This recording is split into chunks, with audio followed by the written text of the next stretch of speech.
Les géants internationaux Uber et Cabify ont suspendu leur service à Barcelone à la suite d'un règlement adopté par le gouvernement régional catalan. La nouvelle loi oblige les clients à faire appel à leur service 15 minutes avant leur voyage. Cette décision pourrait mettre en péril 3000 emplois. Les conducteurs de VTC se plaignent.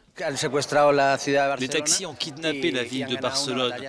En fait, ils ont gagné la bataille parce qu'ils ont obligé les politiciens à adopter une loi sur mesure.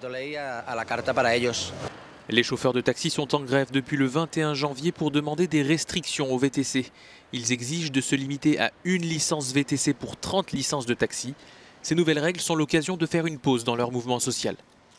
Nous n'avons pas gagné la bataille, nous en avons gagné une partie. Voyons combien de temps cela dure, au moins nous serons détendus pendant un moment, mais si le gouvernement change, nous verrons, il y a beaucoup d'intérêt et de corruption derrière. Les experts estiment que le gouvernement devrait favoriser une transition pacifique entre les deux secteurs.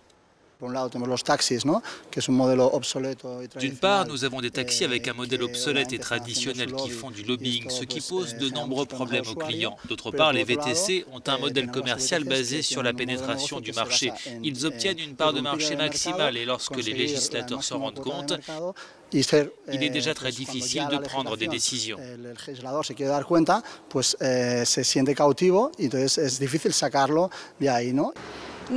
Personne ne sait pendant combien de temps les taxis seront les seuls véhicules circulant à Barcelone. Des plateformes de VTC accusent le gouvernement régional catalan de leur avoir promis de fermer les yeux sur le temps d'attente convenu de 15 minutes s'ils acceptent le décret.